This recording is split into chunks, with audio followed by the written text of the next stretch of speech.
अभी आज 13 तारीख हो गई, कल 14, परसों 15 और 15 अगस्त को हम अपना स्वतंत्रता दिवस मनाएंगे। ठीक है, स्वतंत्रता दिवस के उपलक्ष्य में अभी सरकार की तरफ से कैंपेनिंग चल रही है कि हर घर तिरंगा, हर घर तिरंगा। तो उसमें हम डेली कई झंडा फहराते हैं, कई झंडा बनाते हैं। आप लोगों ने अपनी क्लास में झंडे की ड्राइंग भी करी, ठीक है? यही है हमारा ना राष्ट्रीय झंडा, है ना? ऊपर केसरिया, बीच में सफेद और नीचे हरा। आपने कभी सोचा कि ये झंडा आज जो हम फहरा रहे हैं इसका कुछ इतिहास भी रहा होगा, है ना? ऐसा तो है नहीं कि एक दिन में बनके तैयार हो गया होगा, है ना? तो आज हम आपको अपने झंडे की जो पूरी यात्रा है, कब ये पहली बार बना और कब ये आज के रूप में आया, उसके बारे में बताएंगे। भाई हर चीज का एक इतिहास होता है। आपका घर है, स्कूल है, कोई भी चीज है, कोई भी शहर है, कभी कैसा होता है, फिर कैसा होता है, फिर कैसा होता है, धीरे धीरे परिवर्तन होते रहते हैं। ऐसा है ना? ठीक है, आज हम इसी झंडे की जर्नी बताते हैं आपको कि कैसे ये यहाँ तक पहुँचा है। ठीक है, हमने कुछ जो चीजें थी वो हमने पहले ही आपके बोर्ड पे पहले लिख दी है कि भारतीय तिरंगे का इतिहास, कि ये इतिहास इसका क्या है, कब और कैसे बना। सबसे पहले ये झंडा 1906 में फहराया गया था। ठीक है, जगह थी कोलकाता। ठीक है, और ये झंडा 7 अगस्त 1906 को फहराया गया था। इस झंडे का जो बनावट थी वो कैसी थी कि इसमें हरा रंग था पहले ऊपर, फिर पीला रंग था और लाल रंग था, और उसमें 8 कमल के निशान थे। कितने? 8 कमल के निशान, और एक तरफ सूरज, दूसरी तरफ चांद। ये चीजें बनी हुई थी। ठीक है, ये हमारा कोई ऐसा आधिकारिक झंडा नहीं था कि जैसा ये आज है, ऐसा नहीं था। आप कलर से ही समझते होंगे, हरा, पीला, लाल। अब पीला रंग तो हमारे झंडे में नहीं है और लाल रंग भी नहीं है, कमल के फूल भी नहीं है, सूरज भी नहीं है, चांद भी नहीं है। ठीक है, तो उस टाइम क्या था 1906 में कि हमारे देश में जब अंग्रेजों का शासन था तो हमारे यहाँ के लोग झगड़े हो रहे थे, उनको भगाने के लिए लगातार क्रांतिकारी आंदोलन किए जा रहे थे। तो कुछ क्रांतिकारियों द्वारा ये झंडा फहराया गया था। ठीक है, 7 अगस्त 1906 को कलकत्ता में। ठीक है, उसके बाद क्या हुआ कि 1906 के बाद दूसरी बार 1907 में इसमें थोड़ा सा परिवर्तन किया गया, इसमें चेंज किया गया। उस टाइम थी मैडम भीकाजी कामा। ठीक है, जो कहाँ की थी? फ्रांस की रहने वाली थी। ठीक है, और इन्होंने क्या किया कि इस झंडे में इतना परिवर्तन किया कि लाल पीला हरा पीला लाल ही रंग रहे, सिर्फ इसमें से कमल, सूरज और चांद हटा दिए, और उन्होंने बीच में क्या लिख दिया? वंदे मातरम। ठीक है, इन्होंने ये झंडा कहाँ फहराया कि फ्रांस की राजधानी है पेरिस, और उसी का एक शहर है जर्मनी। ठीक है, जर्मनी में एक क्या कहना चाहिए, सम्मेलन था, सामाजिक सम्मेलन था। तो वहाँ भारतीय प्रतिनिधि के तौर पे, जैसे क्या होता है कि हम कहीं जाते हैं, वोट पड़ते हैं, आपने देखा है जब चुनाव होता है, तो हम अपनी सी बात पहुंचाने के लिए सरकार तक तो एक आदमी का चुनाव करते हैं। ठीक है, तो हम सारे के सारे तो नहीं जाते हैं वहाँ पे, क्या हम सारे पहुंच जाए सरकार के पास कि मेरा ये काम कर दो, ये काम कर दो? हम जिस आदमी को चुन के भेजते हैं वही हमारी बात वहाँ पे सरकार तक पहुँचाता है।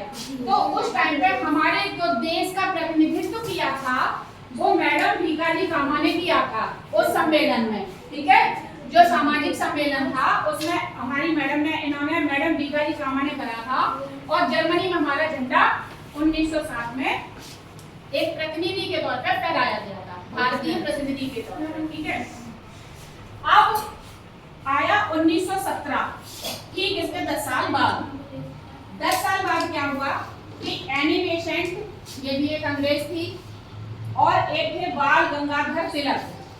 ठीक है, इन्होंने एक आंदोलन चलाया था, होम रूल आंदोलन, जिसमें क्या था कि होम माने घर, रूल माने शासन करना। मतलब कि अगर हमारा देश है तो अपने देश पे हम ही शासन करेंगे।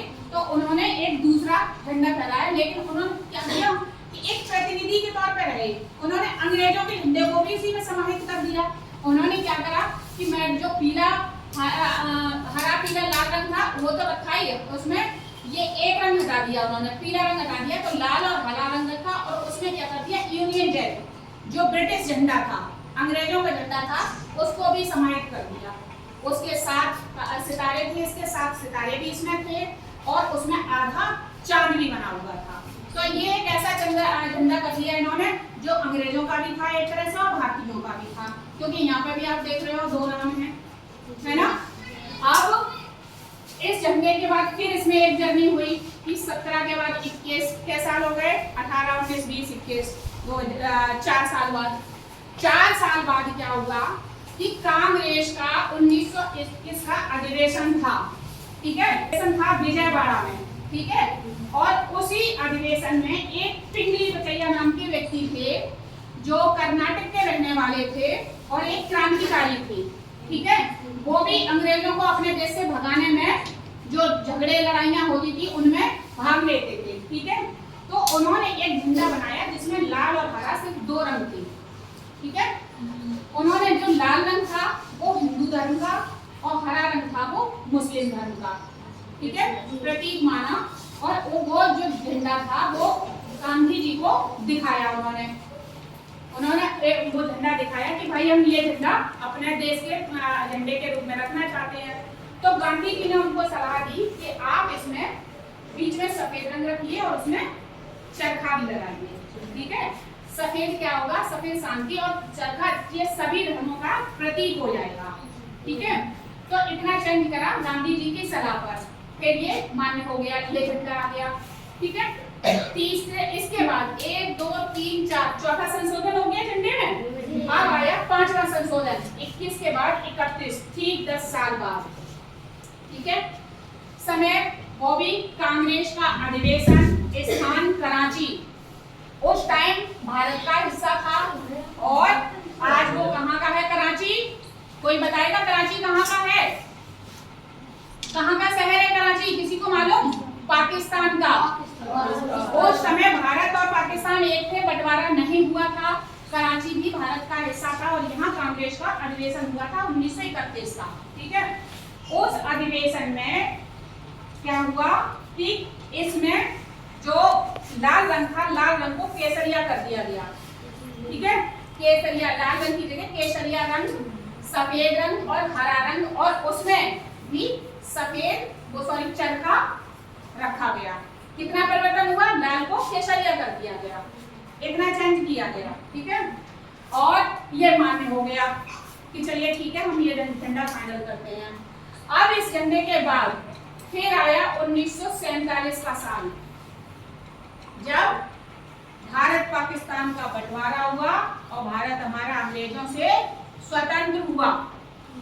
अंग्रेजों ने हमें हमारी स्वतंत्रता वापस दे दी, कैसे, वो हमारा देश छोड़ के चले गए, ठीक है।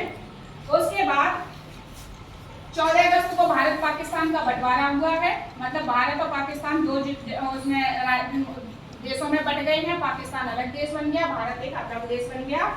और उसके बाद हमारा जो झंडा था उसमें फिर परिवर्तन किया गया, रंग केसरिया, बीच का सफेद और हरा, और नीचे बीच में जो उसमें जो चरखा था, उस चरखे को डॉक्टर सर्वपल्ली राधाकृष्णन, जिनका जन्म दिवस हम 5 सितंबर को शिक्षक दिवस के रूप में मनाते हैं, ठीक है, टीचर्स डे मनाते हो आप, उनके कहने पर डॉक्टर सर्वपल्ली राधाकृष्णन की सलाह पर चरखे की जगह अशोक चक्र को जोड़ा गया झंडे में।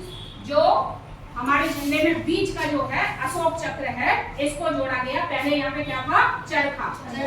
चरखा किसके कहने से जोड़ा गया था, गांधी जी की सलाह में, ठीक है। और ये अशोक चक्र में अशोक चक्र का ये जो है चरखा, ये अशोक चक्र, ये किसके कहने से जोड़ा गया, डॉक्टर सर्वपल्ली राधाकृष्णन के कहने से, ठीक है।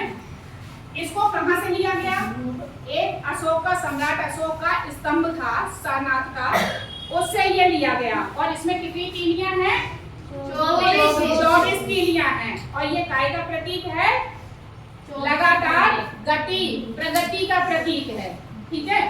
और जो केसरिया रंग है हमारे झंडे का, वो काय का प्रतीक है, त्याग और बलिदान का। सफेद क्या है? शांति और सत्य, और हरा हरियाली का प्रतीक है। ठीक है, इस तरह से ये आज का जो झंडा है हमारे वर्तमान स्वरूप में आया है। ये इसकी लंबी जर्नी जो उसने 1906 से चली थी और 1947 में जाके रुकी है। ठीक है।